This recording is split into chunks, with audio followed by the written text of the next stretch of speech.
성도 여러분들 안녕하십니까? 8월 10일 화요일입니다. 함께 하신 여러분들 환영합니다. 저는 퀸즈교회를 섬기는 김희상입니다. 이제 기도하시고 시작하겠습니다. 하늘에 계신 아버지 하나님, 오늘도 우리에게 새로운 한 날을 허락해 주시고 주님께서 주시는 생명으로 살아가게 하시니 감사드립니다.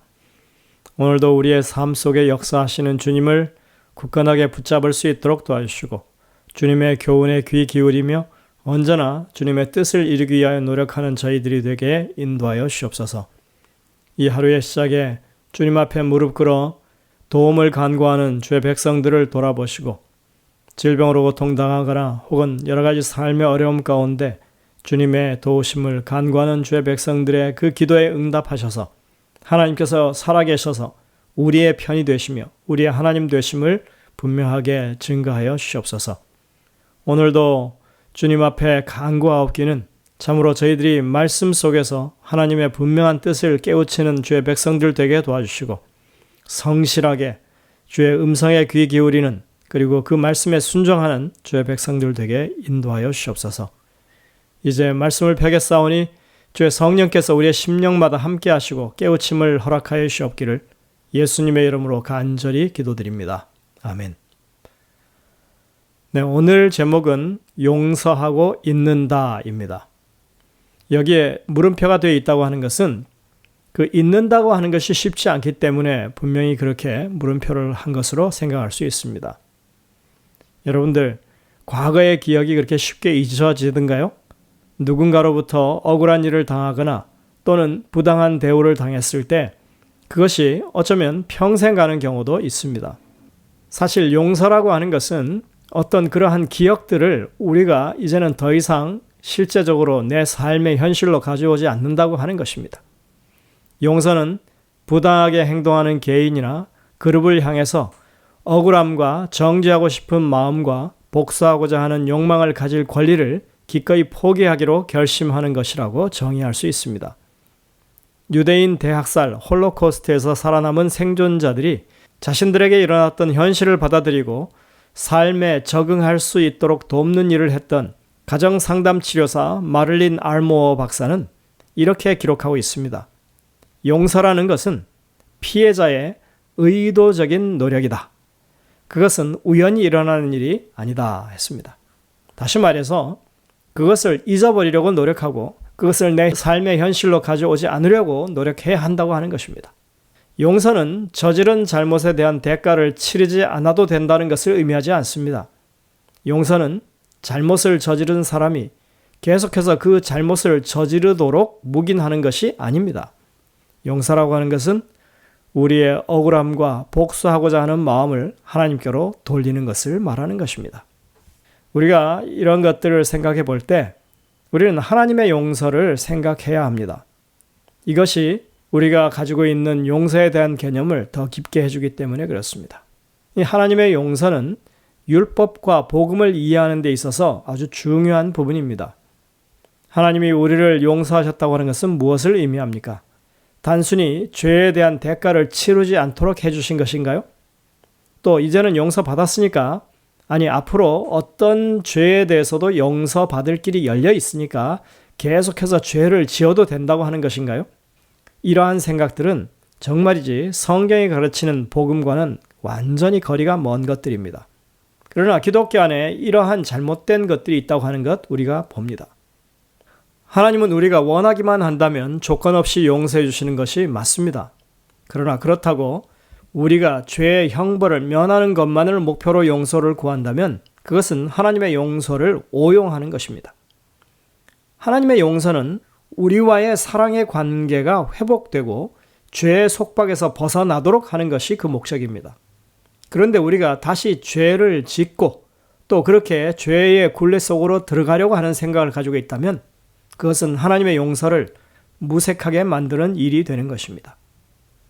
하나님께서 우리를 율법의 정죄에서 구원하셨다고 하는 것은 율법을 폐함으로써가 아니라 우리의 죄값을 대신 치름으로써 그렇게 하시는 것입니다. 이것이 가장 핵심적인 부분입니다.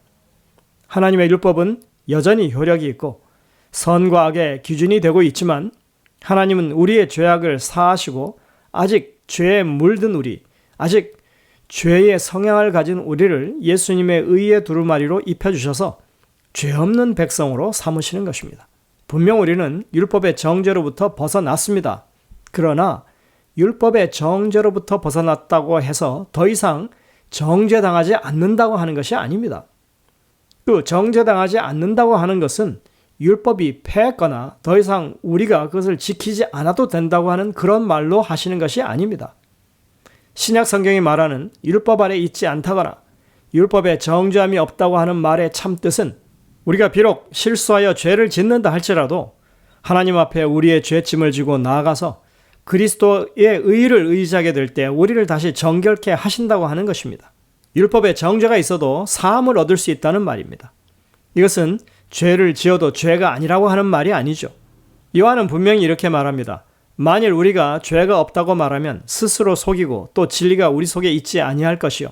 만일 우리가 우리 죄를 자백하면 그는 미쁘시고 의로우사 우리 죄를 사하시며 우리를 모든 불의에서 깨끗하게 하실 것이요. 요한일서 1장 8절부터 9절입니다.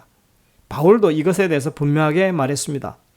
한번 빛을 받고 하늘의 은사를 맛보고 성령에 참여한 바 되고 하나님의 선한 말씀과 내세의 능력을 맛보고도 타락한 자들은 다시 새롭게 하여 회개하게 할 수 없나니 이는 그들이 하나님의 아들을 다시 십자가에 못 박아 드러내놓고 욕되게 함이라. 히브리서 6장 6절에 있는 말씀입니다. 히브리서에서 말하는 타락이라고 하는 것은 한순간의 실수로 죄를 짓는 것을 가리키지 않습니다. 이것은 완전히 떠나서 돌아오지 않는 배도의 길을 가는 것을 말합니다. 죄를 가볍게 여기고 죄 짓기를 거듭하게 된다면 사실 우리는 그렇게 배도의 길, 더 이상 돌이킬 수 없는 그런 상태에 이르고 말 것입니다. 사단이 바라보는 목표점이 바로 그것입니다. 하나님의 용서를 오해하게 해서 죄 지어도 용서받을 수 있으니까 율법을 범하는 일을 쉽게 여기게 만드는 것입니다. 다시 한번 분명히 하십시다. 용서는 단지 죄의 책임을 면하는 것이 아닙니다. 그것은 하나님과의 관계를 온전히 회복하는 것입니다. 그리고 그것은 하나님의 율법의 자발적인 순종으로 드러나게 되는 것입니다. 이런 원칙은 우리가 다른 사람들을 용서하는 일에도 그대로 적용이 됩니다. 베드로가 예수님께 묻습니다. 도대체 용서를 몇 번까지 해야 합니까? 완전수인 7번까지면 될까요? 이에 대해서 예수님의 대답은 70번씩 7번이라도 하라고 하십니다. 이것이 마태복음 18장에 나오는 예수님과 베드로의 대화죠. 예수님의 말씀 속에서 우리가 반드시 기억해야 할 것은 우리가 사람에게 행하는 용서가 하나님께서 우리를 용서하시는 것과 같은 것이라고 하는 사실입니다. 의심할 여지도 없이 용서하는 법을 배우는 데 있어서 중요한 것은 그리스도 안에서 우리가 어떤 용서를 경험했는지를 이해하는 것입니다. 우리가 행하는 모든 죄악은 사람들에게 뿐만 아니라 하나님께 대하여 범죄한 것입니다. 이것을 제대로 간파한 사람이 바로 다윗이었습니다. 그는 자신의 범죄가 언제나 하나님께로 향해 있었다고 하는 것을 깨달았습니다. 그리고 그 모든 범죄가 하나님의 심정을 상하게 만들었다고 하는 사실도 받아들입니다. 내가 주께만 범죄하여 주의 목전에 악을 행하였사오니 시편 51편 4절.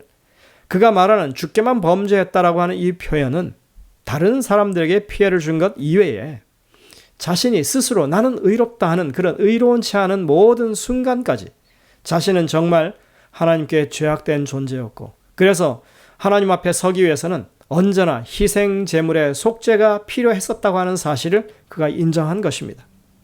그래서 자신의 인생 내내 희생 제물의 대속이 아니고서는 결단코 그가 하나님의 백성으로서 용서받은 자로서 살 수 없었다고 하는 것을 깨달은 것입니다. 그리고 그 희생은 자신이 희생하는 것이 아니라 바로 하나님의 어린 양의 희생을 말하는 것입니다. 하나님 자신의 희생을 말하는 것입니다. 그래서 여기서는 상한 심령이라고 그것을 표현하고 있습니다. 주께서는 제사를 기뻐하지 아니하시나니 그렇지 아니하면 내가 드렸을 것이라 주는 번제를 기뻐하지 아니하시나이다. 하나님께서 기뻐하시는 제사는 상한 심령이라. 시편 51편 16절 17절입니다.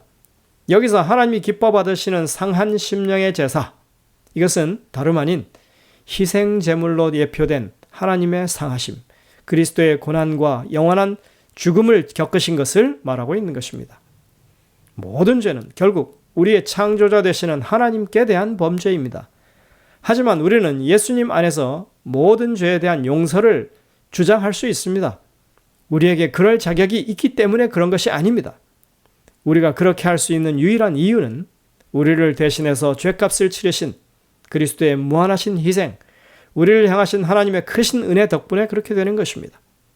우리가 그 거룩한 진리를 깨닫고 그 용서를 우리의 것으로 만들고 하나님의 용서의 실체를 경험하게 될 때 우리는 비로소 우리의 마음을 비우게 되고 다른 사람들을 용서할 수 있게 되는 것입니다.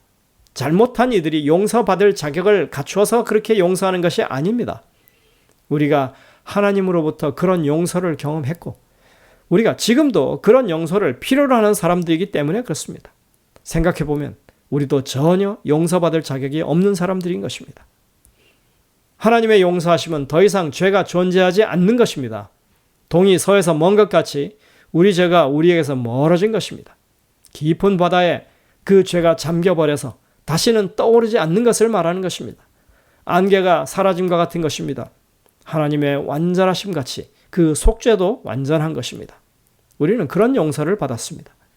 죄에 대한 기억 자체가 없다는 게 아니라 죄값이 치러졌기 때문에 그것으로 인한 분명한 어떤 그런 감정이 내게 남아있지 않은 것이고 정의 실현에 대한 아쉬움이 전혀 남아있지 않은 것입니다. 처음에도 우리가 말씀드렸지만 용서란 우리의 마음속에 억울함과 복수하고자 하는 그런 마음을 하나님께로 돌리는 것을 의미합니다. 바울은 이렇게 권면하고 있습니다. 내 사랑하는 자들아, 너희가 친히 원수를 갚지 말고 하나님의 진노하심에 맡기라. 기록되었을 때 원수 갚는 것이 내게 있으니 내가 갚으리라고 주께서 말씀하시니라. 로마서 12장 19절입니다. 하나님께서는 예수님에게 세상을 심판하는 권세를 주십니다. 그리고 그리스도의 이 결정적인 심판은 세상의 맨 마지막에 최종적으로 이루어질 것입니다. 그 마지막 순간이 오기까지 주님은 계속해서 우리에게 구원의 심판을 베풀고 계신다고 하는 것이 성경의 기록입니다. 우리는 요셉의 이야기를 통해서 용서에 대한 중요한 모본을 배웁니다. 요셉은 가족관계의 회복을 위해서 형들에게 두 번째의 기회를 줍니다. 그는 베냐민을 통해서 마치 자신이 애굽에 팔려올 때와 같은 그런 상황에 처하게 된다면 그 형제들이 어떻게 할지를 보려 한 것 같습니다. 이것은 그 형제들에게는 요셉에게 행했던 잘못을 되새기고 정말 그들이 그 일에 대해서 하나님 앞에 죄를 고백하는 그런 기회가 되었고 이제 그들은 베냐민을 잃지 않기 위해서 한 마음으로 애굽의 총리에게 매달리는 모습을 보입니다. 그리고 이제는 베냐민을 대신하여 자신이 노예가 되겠다고 하는 유다의 결단도 보게 됩니다. 요셉은 결코 그 형제들을 압박하고 보복하려고 하는 의도에서 그렇게 한 것이 아닙니다. 그는 원한을 품지 않고 있었고 과거에 얽매이지도 않았습니다. 단지 그는 형제들의 마음이 하나가 되는 모습을 보기를 원했던 것입니다. 만일 우리가 서로 상처 주는 일에 전문가가 된다면 가족 문제를 해결하거나 새롭게 시작하는 것은 전혀 불가능한 것이 될 것입니다. 그러나 요셉은 그렇지 않았습니다. 요셉은 과거를 잊었고 사랑과 포용의 마음으로 새로운 미래를 향해 나아가고 싶어 했습니다. 만약 요셉이 이와 다른 태도를 품었더라면 요셉의 이야기는 우리가 알고 있는 것과는 전혀 다른 정말로 행복하지 않은 결말로 결론 지었을 것입니다. 오늘 영감의 교훈에 보면 이렇게 말씀하고 있습니다. 죄를 용서하는 방법은 무엇인가? 인류는 하나님의 거룩한 율법의 요구를 충족시킬 수 없습니다. 그러나 그리스도께서는 인간으로 세상에 오셔서 거룩한 생애를 사시고 완전한 품성을 개발하셨습니다. 그리스도께서는 그것을 받고자 하는 모든 자들에게 값없이 선물로 주십니다. 그분의 생명은 사람들의 생명을 대신하십니다. 그리하여 그들은 하나님의 관용하심을 통하여 과거의 죄를 용서받습니다. 시대의 소망 762쪽입니다. 결국 죄를 용서할 수 있는 방법은 예수 그리스도께서 우리의 죄를 어떻게 용서하셨는지를 우리가 이해하는 것에서부터 시작한다고 하는 것을 말해줍니다. 오늘 우리는 주님이 가르쳐 주신 기도문을 떠올릴 수밖에 없습니다. 우리가 우리에게 죄 지은 자를 사하여 준 것 같이 우리 죄를 사하여 주옵시고 하는 이 기도는 오늘 요셉처럼 하나님의 죄사함의 사랑을 경험한 사람들이 간구하는 기도임이 틀림이 없습니다. 오늘 우리가 이 기도를 절실히 드리는 그런 하루가 되시길 간절히 바랍니다. 기도하시겠습니다. 하늘에 계신 아버지 하나님, 오늘도 하나님의 말씀 가운데 우리를 향하신 분명한 교훈을 찾게 하시니 감사드립니다. 저희들이 하나님의 우리를 구원하기 위한 그 용서하심이 어떠한 것인지 다시 한번 깊이 깨우치고 주님께 감사하는 그런 마음을 가지게 도와주시고, 주님의 용서를 이해함으로 우리가 우리에게 죄 지은 자를 사하여 주는 그런 놀라운 경험도 할 수 있게 하여 주옵소서. 그래서 우리가 살아가는 이 나날 동안에 정말 하나님의 구속의 은혜를 우리가 함께 동고동락하는 형제 자매들 사이에서도 그것을 분명하게 경험하고 함께 누릴 수 있는 그런 아름다운 공동체의 경험을 하게 하여 주옵소서. 이 하루의 삶을 주님께 맡깁니다. 주님께서 우리와 함께 하시고 정말 우리가 용서를 경험하고 용서할 수 있는 그런 저희의 삶이 되게 인도해 주옵기를 예수님의 이름으로 간절히 기도드립니다. 아멘.